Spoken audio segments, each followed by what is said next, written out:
Hello students, आज हम chapter 2 acid and base का एसिडिक एंड बेसिक रेडिकल्स के बारे में पढ़ेंगे। ठीक है, तो इसे जानने से पहले हमको कुछ स्ट्रॉन्ग एसिड और स्ट्रॉन्ग बेस के नाम जानने ज़रूरी है। मैंने यहाँ पे कुछ एसिड और बेस के नाम लिखे हैं, देखिएगा ध्यान से। पहला है सल्फ्यूरिक एसिड, ठीक है, H2SO4 इसका फॉर्मूला है, ये स्ट्रॉन्ग एसिड है। ओके, दूसरा फिर नाइट्रिक एसिड HNO3, ये भी स्ट्रॉन्ग एसिड है। फिर hydrochloric acid HCl, strong acid है ये भी। ओके, फिर ये हाइड्रोजन कार्बोनेट, ये आपका वीक एसिड है और इसको एसिटिक, ठीक है, एसिटिक एसिड बोलते हैं। तो ये CH3COOH एसिटिक एसिड, ये भी क्या है आपका वीक एसिड है। तो ध्यान से याद रखें, इसमें से 3 स्ट्रॉन्ग है और 2 वीक है। इस एसिड्स को आप लिख लेंगे, इसके नाम आगे काम आएंगे। अब बेस के बारे में देखते हैं, स्ट्रॉन्ग बेस और वीक बेस। तो पहला है आपका sodium hydra oxide NaOH। Okay, ये आपका क्या है, स्ट्रॉन्ग बेस है। फिर नेक्स्ट है पोटेशियम हाइड्रा ऑक्साइड KOH, ये भी आपका क्या है, स्ट्रॉन्ग बेस है। और फिर कॉपर हाइड्रा ऑक्साइड, ये आपका वीक बेस है। नाउ अमोनियम हाइड्रा ऑक्साइड, ये भी आपका क्या है, वीक बेस है। ओके, अब इसी पे हम लोग क्या पढ़ेंगे, इसी एसिड और बेस दोनों रिएक्ट करके क्या बनाते हैं, सॉल्ट एंड वाटर। तो अब हम पढ़ेंगे सॉल्ट के बारे में कि सॉल्ट कैसे बनता है और उसका नेचर क्या होता है। ओके, मैं लिख के फिर बताता हूँ। ओके, देखिए मैं सॉल्ट का फॉर्मेशन बता रहा हूँ। तो कुछ सॉल्ट हम लोग को नाम पता है, उसी के थ्रू हम लोग बनाते हैं। देखिए जो पहला बनाएंगे कॉपर सल्फेट, वो कैसे बनेगा, H2S, यहाँ पर देखिए H2SO4, ठीक है, सल्फ्यूरिक एसिड, हाइड्रोजन सल्फाइड भी पढ़ते हैं इसको। तो H2SO4, ये क्या है आपका, स्ट्रॉन्ग एसिड है। ओके, प्लस इसमें मिलेगा copper hydroxide CuOH2, copper hydroxide, ठीक है। कॉपर हाइड्रोक्साइड क्या है आपका, वीक बेस है। तो यहाँ पर आपका वीक बेस, ठीक। तो आपको पता है जब एसिड और बेस जब रिएक्ट करते हैं तब क्या बनता है, सॉल्ट एंड वाटर। तो यहाँ पर सॉल्ट बन जाएगा copper sulphate CuSO4, copper sulphate ये सॉल्ट हो गया। साथ में क्या बनेगा, वाटर H2O, ठीक है। अब ये इस इक्वेशन को बैलेंस करना ज़रूरी है, देखेंगे पहले बैलेंस है कि नहीं है। यहाँ पर हाइड्रोजन 2 है, यहाँ पे भी कितना है, 2 और 2 कितना हो गया, 4 हो गया। तो यहाँ पे मैं 2 से इंटू कर दिया, 2 2 जा 4।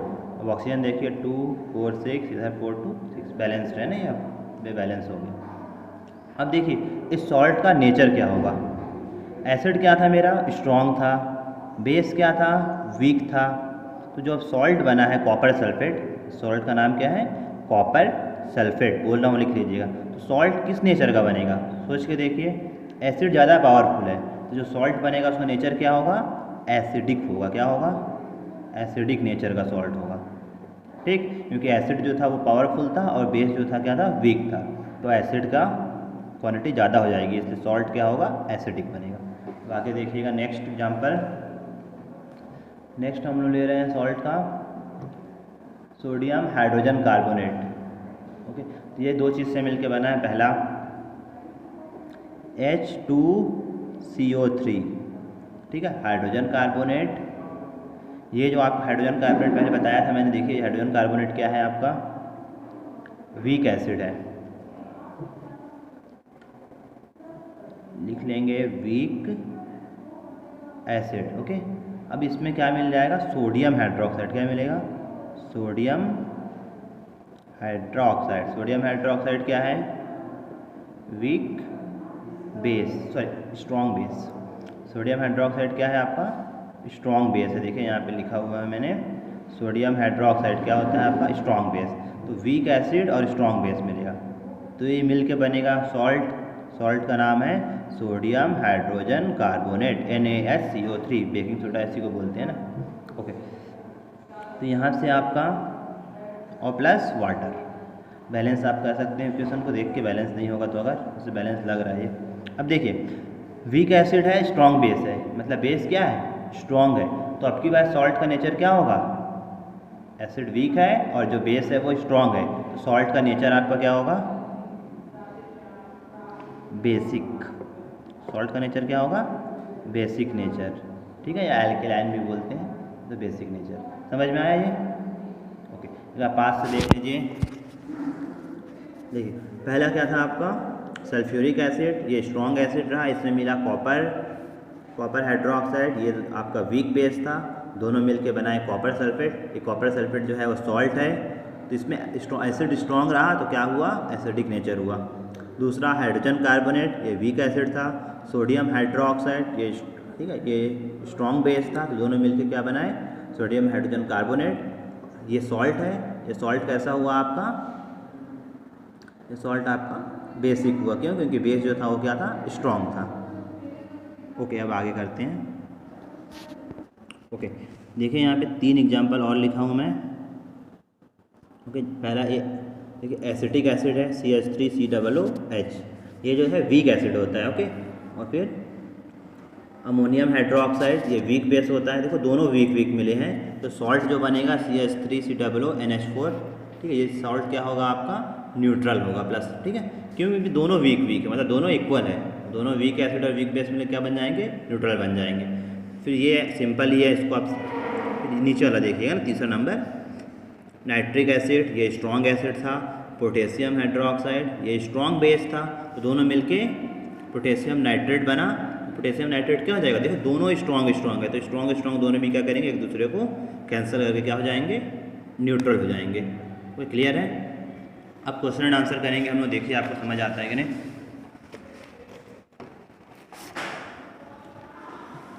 ओके, और क्वेश्चन को नोट कर लीजिएगा ध्यान से। Identify the acid and basic radicals in each of the given salt. Okay, तो इसका हमको NH4Cl का एसिड और बेसिक रेडिकल बताना है ना। तो एसिड रेडिकल क्या होगा, एसिड रेडिकल, ये Cl वाला दिख रहा है आपको, ये किस एसिड से बना हुआ है, अगर आप यहाँ पे देखोगे टेबल में, तो Cl मिलेगा किससे, हाइड्रोक्लोरिक एसिड से मिलेगा। तो एसिड रेडिकल क्या हो जाएगा, HCl, इसका HCl, ये हो गया इसका एसिड रेडिकल। और बेसिक रेडिकल क्या होगा, बहुत आसान है, NH4 है ना, तो NH4 अपना बेस में देखो, NH4 कहाँ पे था, ये अमोनियम हाइड्रोक्साइड NH4, ठीक है, तो ये क्या हो गया आपका बेसिक रेडिकल हो गया। तो यहाँ पर NH4OH। ओके, क्लियर है।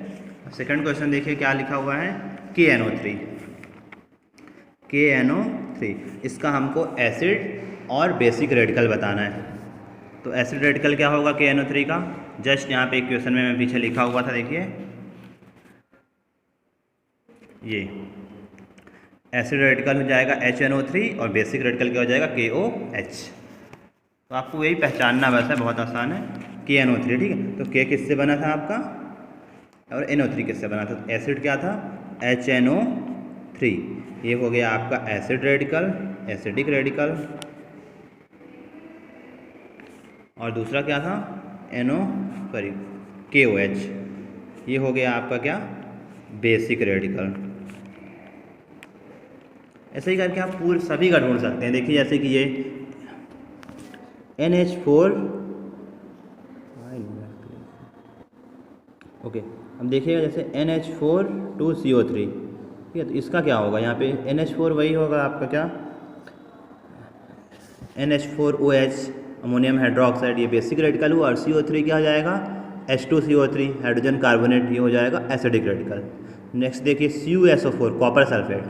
ओके, तो इसका एसिडिक रेडिकल क्या होगा H2SO4 सल्फ्यूरिक एसिड, और बेसिक रेडिकल क्या होगा CuOH2 copper hydro oxide. Table में आप पीछे आप देखेंगे तो आपको मिल जाएगा। ओके, नहीं समझ में आएगा तो पूछिएगा।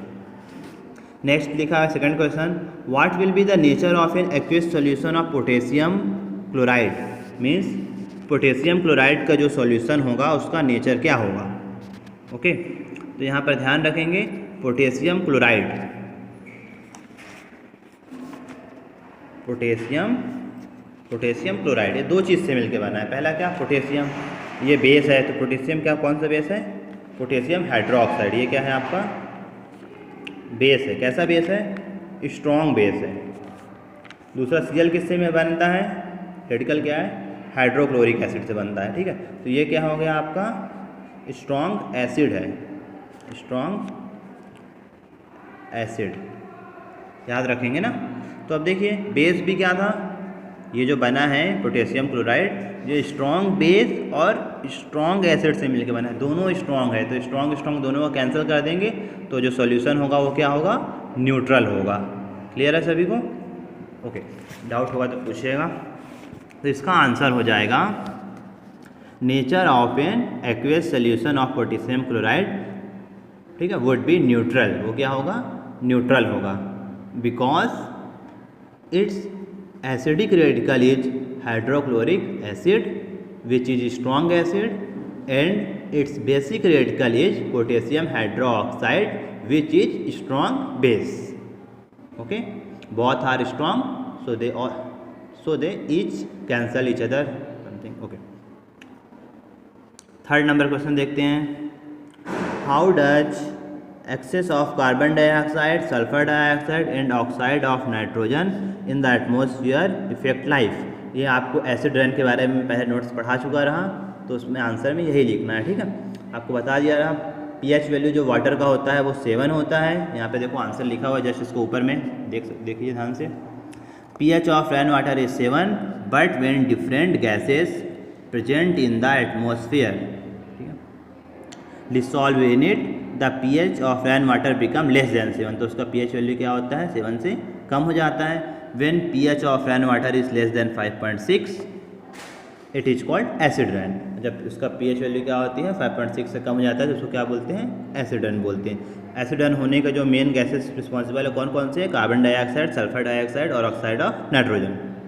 ये आंसर नहीं था।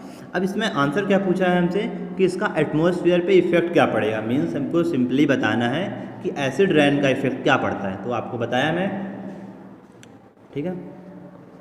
एसिड रेन जो किसको इफेक्ट करता है आपका, यहाँ पे छोटा सा लिखा हुआ है, इसको लिख लीजिए, आंसर हो जाएगा आपका। एसिड रेनफॉल, यहाँ पे देखिएगा ना, यहाँ पे acid rainfall damage plants, animal and buildings, यहीं पे लिखा हुआ था क्या, ठीक है।